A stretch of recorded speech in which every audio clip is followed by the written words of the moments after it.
Hello everybody, Road Warriors 627 here, and welcome back to another episode of One Turn Route for the horses, for the fans. And this is episode number 6. And it's an episode I never really wanted to make until a couple of weeks ago. And I started to notice some fishy things going on at Belmont. And there's always some fishy things in racing because it's not a completely honest game, but things had started to really get a little crazy a couple weeks ago. Things that were a little bit off the charts, and I was originally going to make this video towards the end of June, but I'm glad I waited till the Belmont Spring Summer Meet was over because I found some more gems to include.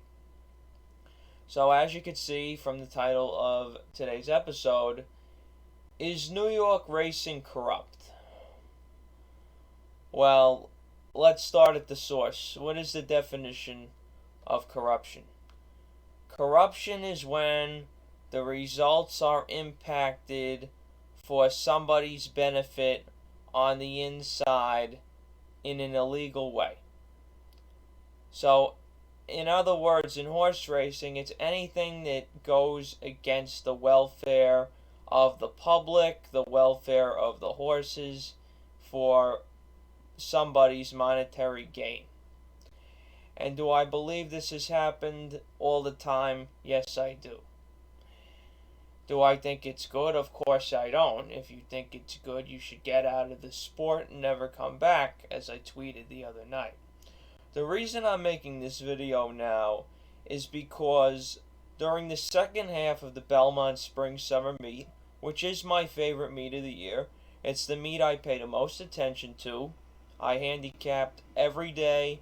I made picks for every single race all the time.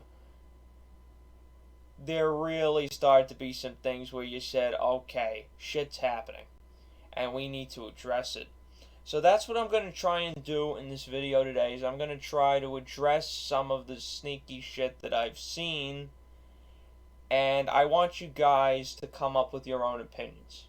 I'm going to share my opinions, but I want you to formulate your own. Now, I'm going to be sharing, I believe, 14 different races with you guys today. The first 4 are more so an entry-level example, which I'll get into in a minute. But then the last 10 are a little bit more significant. And some of those aren't that promising either, as far as 100% that stuff was going on. But some of them are 150%. You know something was going on. And this is not just one scenario. There's a whole bunch of different scenarios, and I'll get into them all in a minute.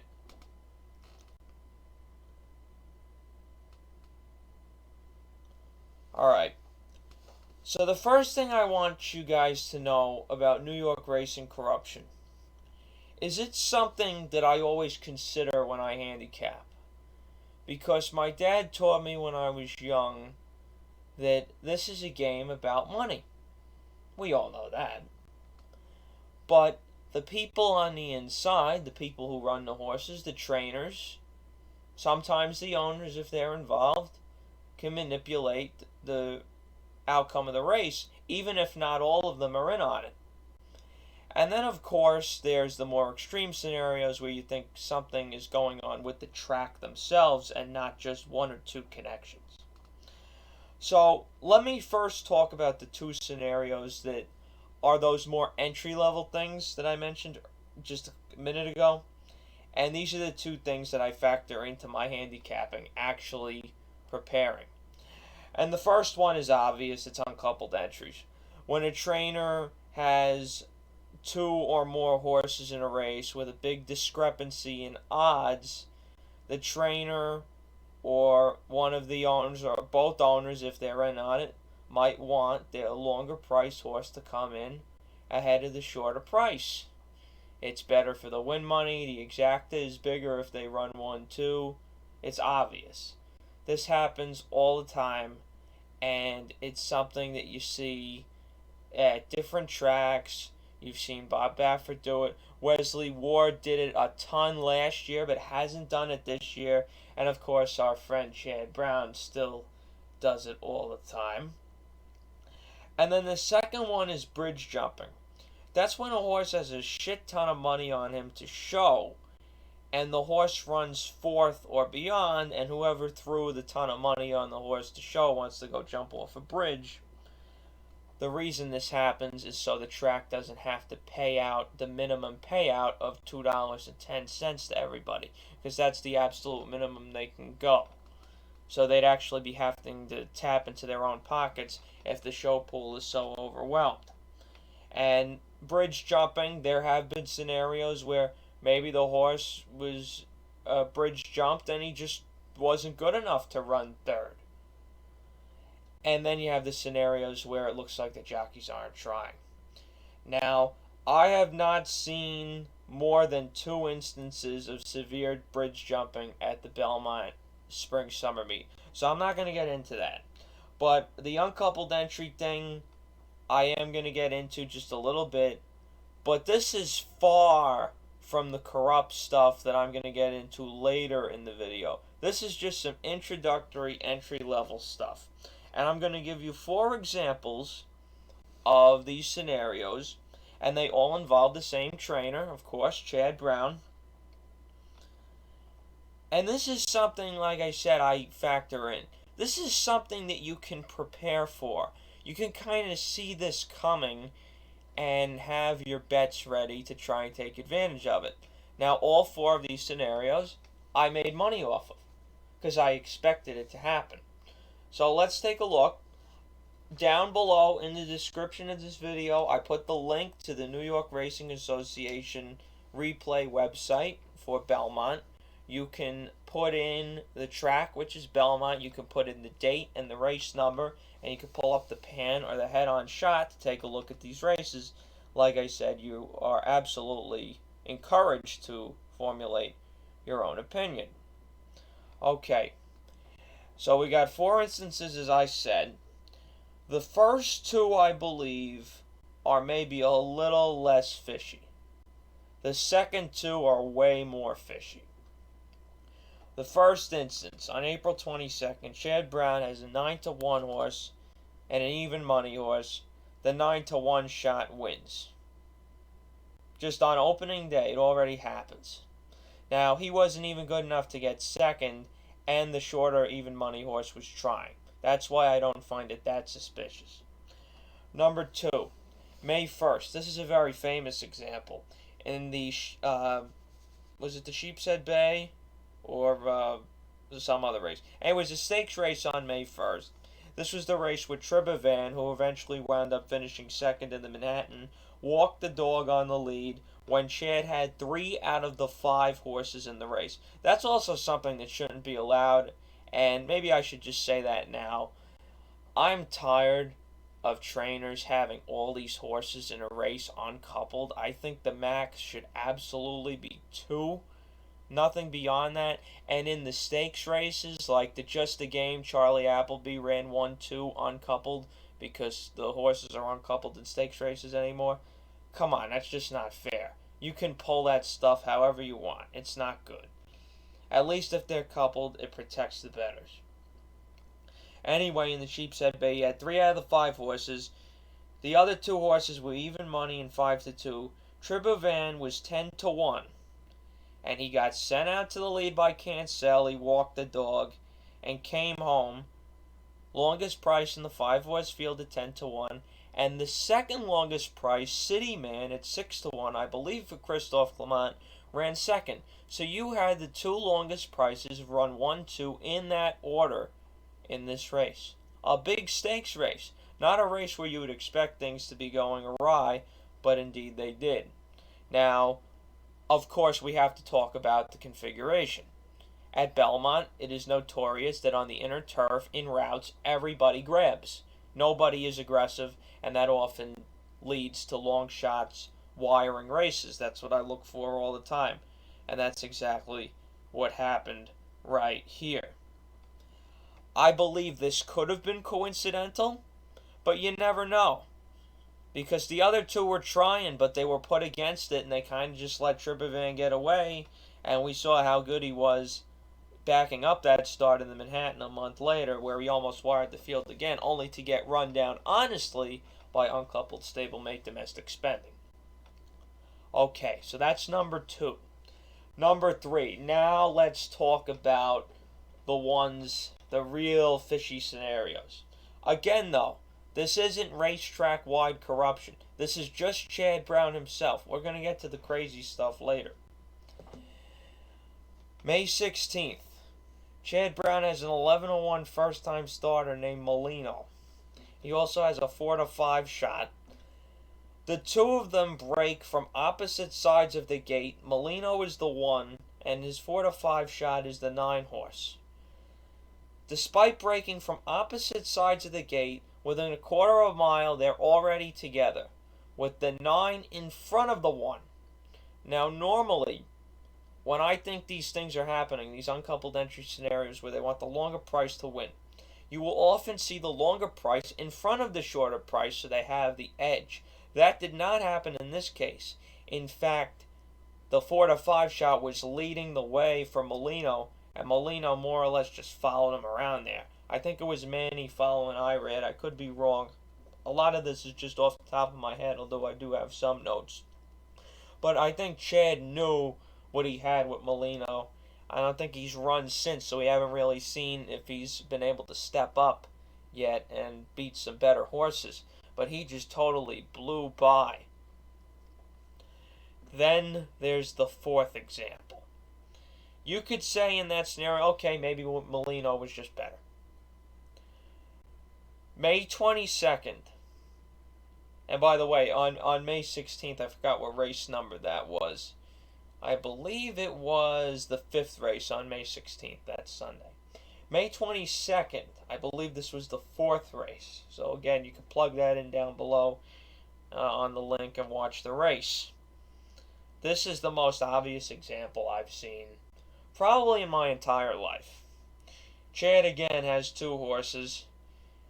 The longer price is the 4 horse named Saratoga Affair, 9-1. The 5 horse is 7-5. This is the 2 brothers, Irad and Jose. Irad's riding the 9-1 shot, and Jose is riding the 7-5 favorite. You have to watch this ride by Jose Ortiz. Now this time, the 4 is in front of the 5. But the 4 covers more ground the longer price. So in essence, he should win by more, right? It should be closer. Excuse me. And that's exactly what happened. But you have to watch the ride in the stretch. So the 4 gets first jump and looks like he's going to go take off and win. Chad Brown, longer price, whatever. It doesn't look like the 5's going to come and get the exacta though, right? But here he comes down the stretch. Jose Ortiz is whipping and driving, and this horse is responding to the whip, the 7-5 favorite. He keeps going and going and going. He waited just long enough to start his rally, and then when he got up to the neck of Saratoga Affair, he totally forgot about the stick. The stick, which had been so instrumental in getting that horse going in the lane, was just abandoned by Jose Ortiz. Why would he abandon something that's working? He is a lot smarter than that. Why? Because they wanted the 9-1 shot to win. It's that simple. It is like a Hollywood movie script, this race. You need to watch it. It's like a Scorsese picture. You really need to take a look at this. Total, absolute setup from the beginning. The only problem is there was another horse in there, I believe the 7, that almost screwed up Chad's idea because he ran such a good race, in which case maybe he would have ran 1-3 instead of 1-2 or some other order. So it was tough for him, but that right there is a scenario where one guy is trying to do something. Just one guy. Now we're going to get into the more crazy stuff. And what do I mean by more crazy stuff? Well, there's a lot more crazy stuff. I have 10, I believe 10 examples of stuff this meet that's off the walls, and it's all sorts of different things. And we're going to go in chronological order, and we're going to start on May 23rd. This is a horse, I'm very sorry to say, passed away recently. I think he got injured during morning training, and that horse is Not That Brady. Not That Brady was 25 to 1 going into the gate on May 23rd. 25 to 1 going into the gate. When they spring the latch, it says 10, and then it goes a little bit down to 9. 25 to 1 ends off going off at 9 to 1. This is where we get into the price drops. There have been so many examples of late price drops this meet where a horse gets hammered in the last minute or the last couple of minutes, then goes out there and wins. What does a price drop mean aside from the actual money? The question is, where's the money coming from? The money is obviously coming from a person or people that are a lot more well informed than the public. Or it's coming in from these supposed computers that try to crunch numbers and then hammer somebody late. But I don't really believe that it's just the computers. I think most of this has to do with people that are in the know, on the backstretch, that put these bets in at the last minute for one reason or another that usually I can't figure out. The one thing that I've thought about in the past is maybe they think that people like to bet favorites and they'd rather show people that they're getting a bigger price so they won't use them, because a lot of people just bet favorites all the time, and then they hammer them down late, but it still isn't as much as it would have been if other people bet the horse. It's kind of a back and forth scenario there. It's just a thought I have. I don't think it's a very good one, but it's just something. But this was such a dramatic drop. You're talking about 25 to 1 down to 9 to 1. That's a 16-point drop. Almost impossible. If you include the takeout, you're talking about 1 in 26 odds to 1 in 10. Giant change. That was on May 23rd. Then we're going to take a big break. I didn't really notice anything suspicious around the Belmont Stakes Racing Festival, which is obviously a good thing. But here we go. Things are going to get a little crazy now, too. And our next example doesn't involve maybe the racetrack as a whole. It involves one trainer again, but it involves a bigger problem that us handicappers have been facing.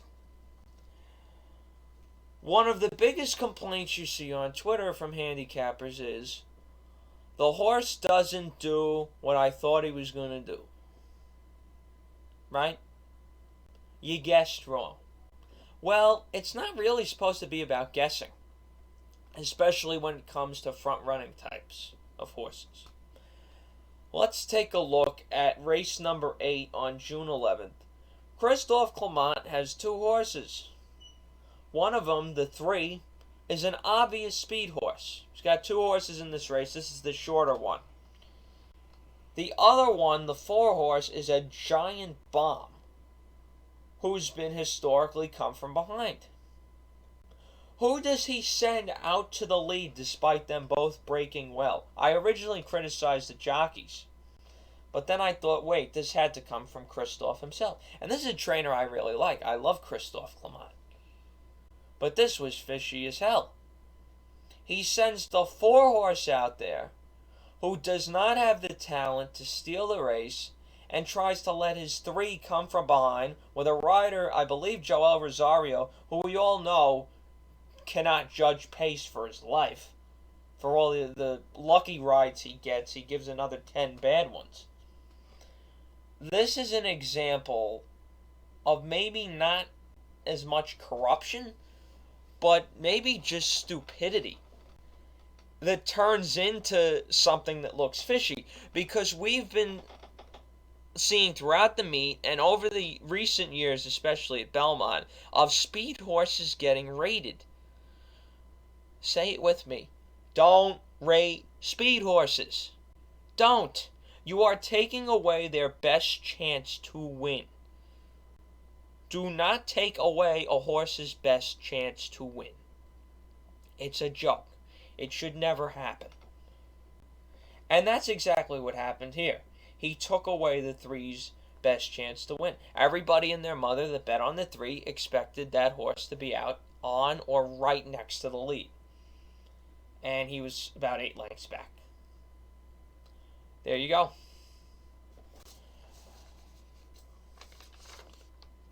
Now we're going to skip ahead to June the 12th. June the 12th is a little interesting because it's not something that I can prove. But it is one of 2 very similar scenarios that happened during the meet. And it involves the same trainer, another trainer I really like, Dave Donk, winning in a fishy scenario. So race number 6, this, full disclosure, I hit the double here with this 25-1 horse, and it paid very well. I did not expect this horse to be on the lead. I believe the horse's name was Miss Delicious. And Pletcher had a horse in here, the number 6 horse, who needed the lead to win and should have absolutely got to the lead. I forgot if it was Saez or whoever was riding. You can go check. The point is, they let Miss Delicious go out, right? From the inside post, going a mile and 16th on the inner. Not very surprising. Goes out there, but Saez is just kind of sitting there on the outside. No pressure. Miss Delicious 25-1. Pletcher's horse is 3-1. This shouldn't even be a question. And Pletcher's horse is the one who historically has needed the lead. Miss Delicious has never really been a speed horse. Now here's where things get really interesting. Take a look at about the 6 furlong pole on the backstretch. You will see a conversation between the 2 jockeys on the 1 and the 6 who are in front in this race, and that's how they cross the wire, 1-6. It is not just a simple head turn. You can tell that they are talking. Talking about what? I don't know. But the combination of that and the 2 horses not being where they're usually supposed to be, especially the 6, just let the 1 get away. Horse wins at 25-1. That is just not right. And this is a race that really worked out in my favor, but I still wanted to talk about it. Now we're going to talk about a day that I freaking hated. I was at the racetrack this day, June 19th. In the span of 4 races, there were 3 things that were just awful. We're going to start with race number 5.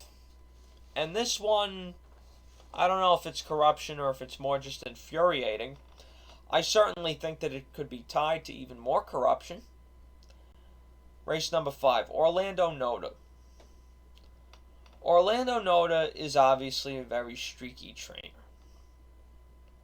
There's nothing wrong with being a streaky trainer. Dave Donk's a streaky trainer. But Dave Donk doesn't get horses to do things that they haven't done in the past from out of nowhere. The Noda barn does.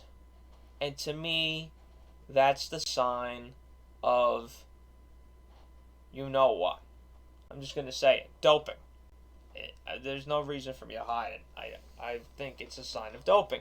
Because the same thing happened with the 2 who have been convicted, Service and Navarro, and other people we suspect are doping too.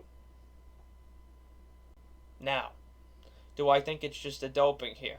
No, I don't think it's just the doping. In fact, that's not even the main part of this. In this race, I think it was an off the turf race. Notice should have been 7-2, and he was 7-2 till about 4 or 5 minutes to post. I'm sitting there, I'm looking at the board, and the price drops, and the price drops, the price drops more. He goes off at 9-5 and wins. The daily doubles did not suggest this horse should have been 9-5. Definitely suggested he should have been the second choice, but not almost even with the favorite who he was battling with, which is what wound up happening. I don't know where the money came from. I don't know if it came from the noters. I would have rather it did come from the noters because at least it's their horse. But I don't want them telling a bunch of other people and then ruining it for the rest of the public. The problem with inside information is that the majority of the public is hurt. You're going to tell your friends, oh, my horse is so alive. Throw all this money on at the last minute. Yeah. You know why that hurts the public? Because the public doesn't have a fair idea as to what odds they're getting. And then people like Andy Serling will tell you, oh, you just have to look at the doubles. Those don't always work. Just like in this scenario here. Those do not always act as a great barometer of where the final win odds are going to be. So you have that late pounding there, albeit this time it was more incremental. The race right afterwards, you've got two Christophe Clement horses. They're both sitting at about 9-1, 10-1, a couple of minutes before the race. Then you see the 4 horse drop a point, and you see the 2 horse go up a point. 9-1 going into the gate is the 4 horse, Sport Model. Goes out the gate at 6-1, proceeds to win. Not surprising, right? For what you've heard so far. It's not just that horse dropped, though. It was the inflation of odds with Clement's other horse, that hardly anybody threw any significant money on that horse late, and that horse ran up the track, drifted up to 13-1. We're talking about from when they entered the gate until the gates opened, a span of about 45 seconds. This is just not right. The public is supposed to know, the $2 bettors, what they should get. We shouldn't have to be genies to try and figure this shit out. We don't have crystal balls. We're never going to have a crystal ball. We should have an idea. And I've suggested that they should limit the amount of the bets late. I don't know how they're going to do it, because then the computers can just punch it in a bunch of times over and over again. I think the best way is for people to just respect the sport. Problem is, that'll never happen, according to what we've seen. Okay, race number 8 that day, June 19th. Now we're going to get into the stewards. Now, the stewards are a whole nother conversation, because the stewards could just be freaking dumb. They could just be totally dumb. They could be incompetent. We don't know what their deal is. And it's been the same 3 stewards for about the last 2 years. Before that, it was Braulio Bayesian Jr., Stephen Lewandowski, and somebody else. Jim Edwards, I think? Maybe Jim Edwards. Anyways, those 3 guys. Now it's Baeza, a guy named Brooke Hawkins, and Dr. Jennifer Durenberger. That's been since, I think, the fall of 19 at Belmont, maybe Saratoga. It was sometime after the 19 Belmont Stakes.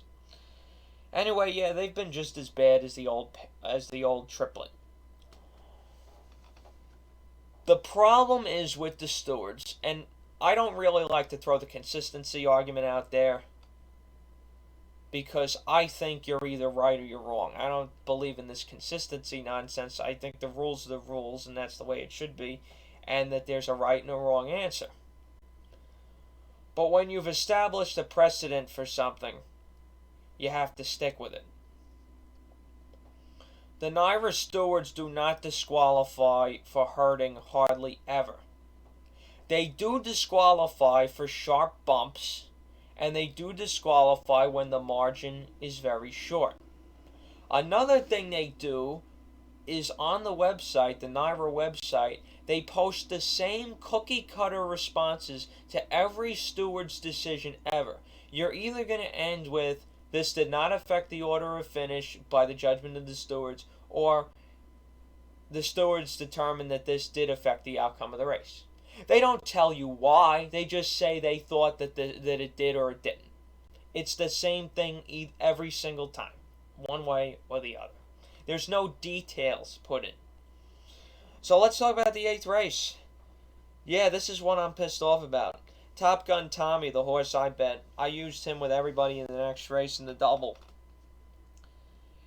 He's dueling with this Oscar Barrera horse, the 10. He sticks his head in front, probably 40 yards from the finish. Definitely watch the head on here and watch the pan. In fact, they're so good now, these NYRA people, that they have all 4 angles up at the same time. They have the pan, the head on, a back angle, and a side angle, all at the same time. Pretty impressive. All running in streamline. So you can tell when one thing happens on the pan and then connect it to the head on at the same time and make a very easy judgment. Top Gun Tommy, the 4 horse, sticks his nose barely in front, then gets fouled by the 10 horse. And the 10 horse wins by a head or a nose or something short. I forget exactly what the margin was. You can look at it on the chart. Point is, it was very short. I originally had no idea that there was a foul, even though I was sitting right on the finish line, because I was looking at it head on. I just knew that my horse lost. Then they put up the replay, and before they even stick the inquiry sign up, I saw that something had happened. And I just screamed out, "Take him down. You took Vino Rosso down for fouling Code of Honor," and that was, I think, at the 16th pole for a very similar bump, or 3 very little bumps, but the margin was a nose. And Code of Honor, before he got fouled, stuck his nose in front. Literally the same thing happened here. You're dealing with the same stewards. That Code of Honor call is almost 2 years old, but it's one of the most famous calls in the history of recent horse racing besides the 2019 Kentucky Derby. It's probably the most famous one of 2019 besides that Derby. So it has to be lingering in the back of your head. Also, after this had happened, on July 1st, the stewards disqualified Irad Ortiz. Irad Ortiz, who they never disqualify, and Chad Brown, who they never disqualify, for fouling somebody at the top of the stretch, which was the correct call. The Code of Honor Vino Rosso thing was the correct call. Yet in this race, it was a clear foul. 100%. You can't really make an argument against it. You can't say that the 4 horse was never going by, because at minimum he was even with him. I think he had a head in front. Gets fouled. 10 horse goes back in front, wins the race by a slight margin, and the stewards look at it for about 5 minutes, and they leave it as is. Just totally unexplainable. Doesn't make any sense for the decisions that have been made in the past, and even a decision that was made about 20 days later. This was something that happened literally right before the finish. And we're not done with the NYRA stewards, because we're going to come back and talk about the last race in this video in a couple of minutes. That's the worst of all. Anyway, let's move on to my birthday weekend, June 26th and June 27th. We're going to be talking about the first races both of these days. Very simple. It's Irad Ortiz not giving effort. There's not a lot much to say here. This is just flagrant Irad Ortiz throwing races. And if he wasn't throwing this first race, if you thought he was just dumb and overconfident, then look at the June 27th race. So let's start with June 26th. Ghostmon is a 1-2 favorite with Irad. He's dueling on the outside with 7-1 shot, my namesake, Hurricane Andrew. He's moving his hands around, moving the reins. Was it enough? No. Did he go to the stick? No.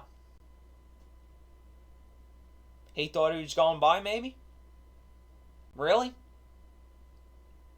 Why don't you know you're going by until you go by and make sure you're clear? Huh? Again, this is a race that helped me. I picked the winner of this race and I had a couple bucks to win on him. Hurricane Andrew. I'm worried about the integrity of the sport. And when you have a jockey who's supposedly the best jockey in the world, Irad Ortiz Jr., and he's sitting there doing a little of this, a little of that, that's not good enough. It looks like a total fix. There is no other reason this would happen. Doesn't Irad want to win? Why would he not want his horse to get across the wire first? If this was just a random scenario with nothing going on, just I'm going out there, I'm trying to win the race, I don't see any reason why Irad would do what he just did. And if you don't like that race, take a look at race number 1 the next day. My birthday itself, June 27th. This is a horse I bet on this time that he screwed up. He's riding for Rudy on the 8 horse. He comes to the top of the stretch. This horse looks loaded. Irad has not moved a muscle on him. He looks like he is ready to let loose like a cannonball. And he sits there. And he sits there. And he sits there some more and does nothing the entire length of the stretch. Remember I said in the last one he moved the reins? He didn't even move the reins. And don't give me that stuff that you were protecting the horse. If you were protecting the horse and you thought something was wrong with him, you should be pulling him up. You think something's wrong with the horse, you pull him up. You don't just let him canter home, still doing 3/4 of what he normally does. It's ridiculous. This was a total non-effort. Just nothing. And my friend Chase, who does On the Wrong Lead, I don't know if he's really my friend, but he's at least an acquaintance, he pointed this out to me. And he thought I bet the winner, and he said, oh, you got lucky. I said, no, I bet the 8. And he said, oh. So, yeah, I was pissed off about this, and rightfully a lot of people, other people were as well. That's corruption. Right there. How do you not give an ounce of effort? Literally not one little sign that I'm trying. I don't know how else to say it. I don't get it. 2 more races. Race number, I think this is the 13th race in total I wrote down, including the Chad stuff that I wrote before. This is one that my friend Joe Martin got pissed off about. And we're going back to the Dave Donk train here. I told you that there was a similar example. Here it is. July 2nd. I believe it was the 8th race. Check me on that. Horse named Screamin' By. Donk's horse. I've told you. Inner turf races, long races on the Widener. Everybody grabs. It's New York. It's the grabbing capital of the world.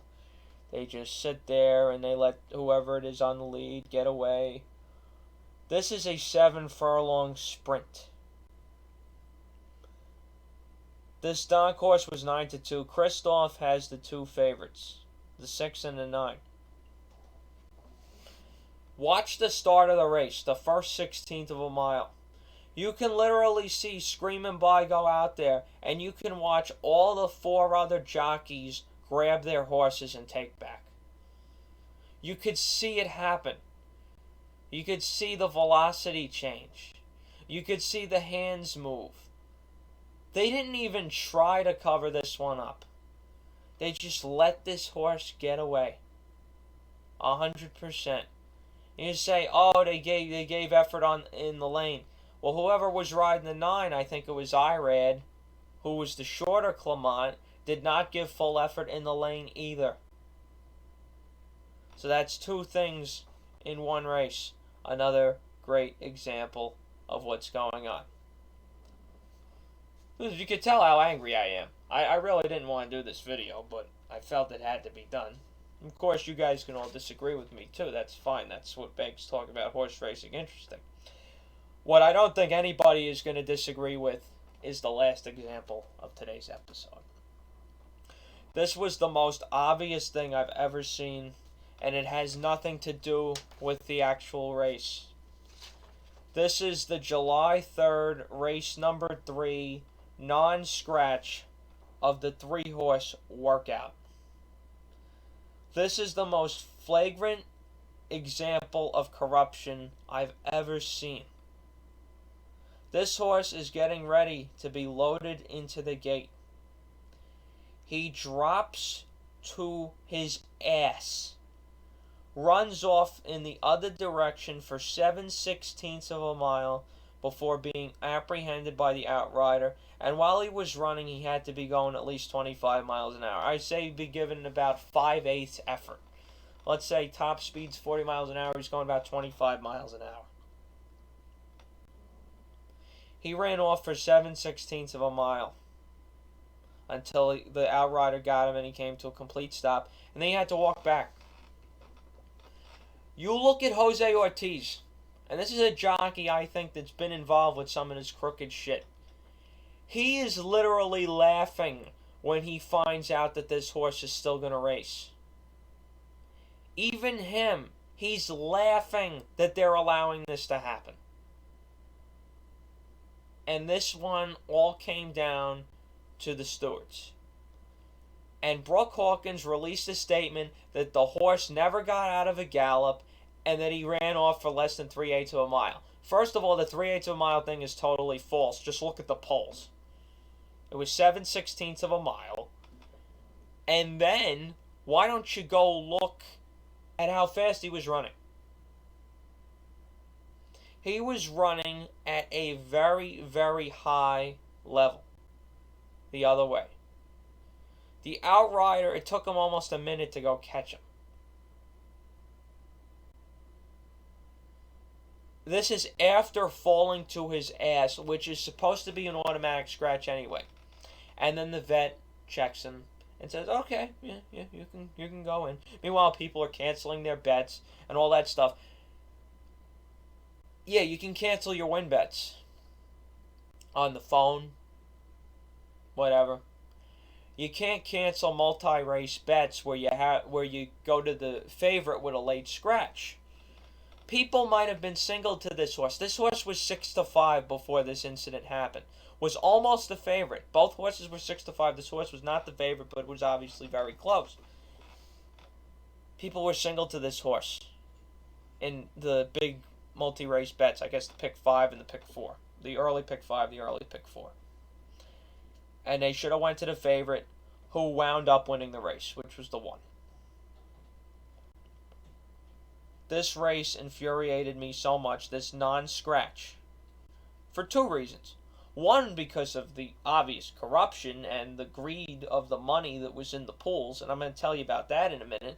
But also number 2, NYRA has a broadcast show called America's Day at the Races. Unless you've been living under a rock, you know about that show. And they posted late scratch for that horse workout. They not only posted late scratch, the guys at the starting gate also took the number off the gate.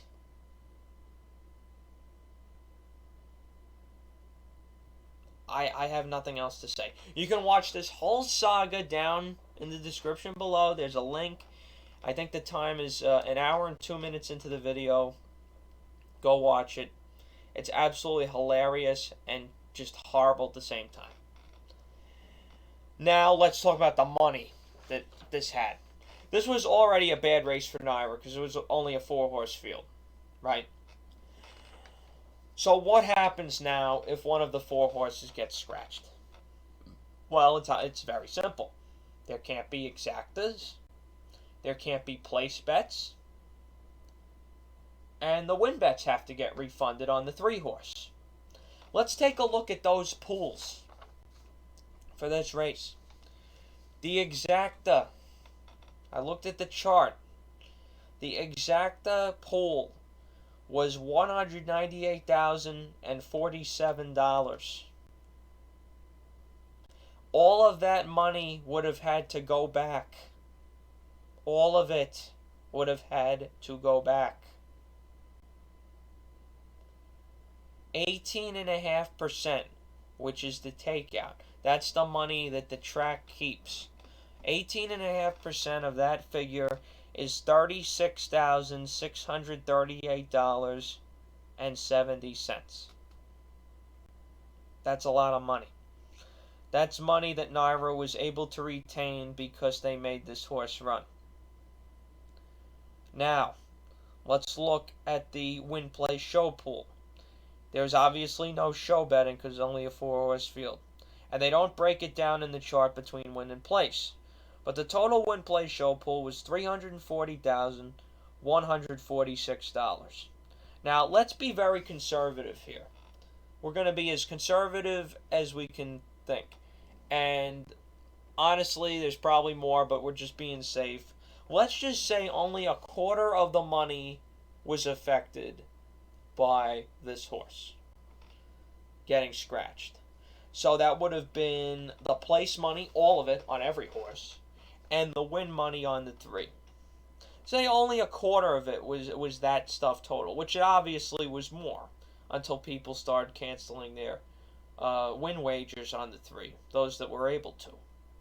Even if you take $340,146, you only take a quarter of that. We're being safe. And then times that by only 16%, you get $13,605.84. That's still $13,605.84 that NYRA or the state or whoever gets the money got to keep because this horse was made to run. This horse was forced to run. Despite running off, despite falling on his ass in the mud, you add those two up, it's over $50,000, and I almost guarantee you it was more money than that because I took a very conservative figure there from the win place show pools. I guess win place pools because there was no show. So you talk about over $50,000 that they saved by just not scratching a horse, or should I say unscratching a horse, because they did announce it on national television that the horse was scratched and they took the number off the gate. Almost every single person on Twitter agreed with this. You hardly ever see that. Horse racing Twitter is a mad cow disease of disagreement. Everybody agreed that this was corruption at its finest, and this was never addressed by anybody except for that foolish statement by Brooke Hawkins, which wasn't, I mean, he may as well never even said it because he just put his foot in his mouth when he said it. And both things he said were a lie. That the horse ran off less than 3/8 of a mile, and also that the horse never got out of a canter or a little gallop. So why do we bet on this sport? Why do we bet on this sport if all these things I told you are still true? Because when this sport is performed fairly, when everybody tries to win, when there are no drugs, when there is no cheating, when the horses are safe and sound, there is nothing more exciting than the handicapping puzzle and watching the horses run around the track and come down the stretch and rooting for a big score. Nothing beats that. It's all this little shit by these greedy people that get in the way of us fans and the horses being treated properly. So, Summary here. All is shit. Trainers wanting certain horses to win. Stewards making unexplainable decisions that don't add up, that even make Andy Serling mad. Obvious letting the front runners get away with it. Then you have speed horses not being sent to the lead despite the best race of their life, often in their last race being on the lead. Late price drops because of inside information, and jocks not giving effort. How do you feel about this? To answer the question, is New York racing corrupt? Hell yes, it is, in my opinion. I hope that I've made you think throughout this video. It was very much a rambling video. I didn't want to just make a whole video about it. I figured I'd make it a part of the One Turn Route series because I don't want to just make a standalone video for it, because this is where we talk about what's all good and bad with racing on One Turn Route. That's even why I named the show One Turn Route, to talk about racing with all the action. You still get the route distance, but with none of the bullshit. Instead of having to negotiate 2 turns, you only negotiate 1. These are my opinions, everything I said in this video. These are things that I believe. The facts that I've presented make me believe they are true. If some of them are not true, I would welcome that, because it means that maybe the sport here, especially over the last few months, has not been as corrupt as I think it has been. That would be a great thing. But I'm presenting this because I feel that the longer this goes on, the quicker horse racing, and I only follow the New York circuit really, the NYRA circuit, the quicker all this shit is going to go down the drain. Thank you very much for watching. I hope you enjoy Saratoga, which is just starting up today. I hope you enjoy everything else. Let's all root for safe, honest, fair racing. If you don't agree with that, get out. Don't come back. Find another sport to fuck up. Take care, everybody. Pay your bills first. Have a good one.